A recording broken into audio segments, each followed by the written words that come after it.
You're getting them out in the streets. Yes. That's a good thing, but may ano rin yan, I suppose may konting resistance yan. May reward naman ako sa kanila. You go out on the street only for 8 hours. And then, shorter time. ginawa kong, ang body system ngayon, 3.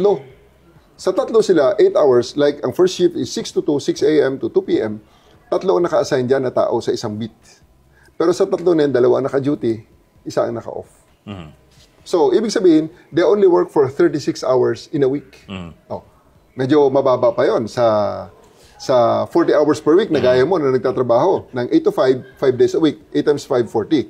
Now, ano naman ang bawi ko ron? Ang bawi ko ron is that they go early, 30 minutes before the start of their shift, dapat nandun na sila.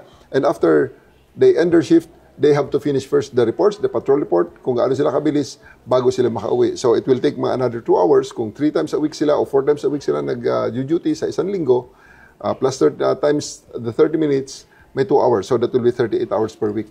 At kung sila ay nag-perform ng tama sa kanilang beat, ano ba ang produkto ng beat patrol? E di makahuli ka ng kriminal. Pag nakahuli sila ng kriminal, warrantless arrest yan, pirma sila ng affidavit of arrest, i-book nila ang tao sa kanilang istasyon, fingerprint, mugshot, medical, and then they go to the fiscal at kumbinsin ng fiscal, kulong natin to. Walang yang to nahuli ko to So ito ang kasalanan niyan, nakasulat yan. At pag nakasulat yan, pag nakumbinsin ang fiscal, the fiscal will make the information, transmit it to the court will now say, sige, kulong mo yan doon sa BJMP. And may commitment order na. Ang commitment order na yan, kukunin ng police, dadalhin balik sa istasyon, ikaw, kinukomit ka na doon sa city jail, halika na. Turn over natin sa BJMP, bago tatanggapin ng BJMP, kailangan medical uli.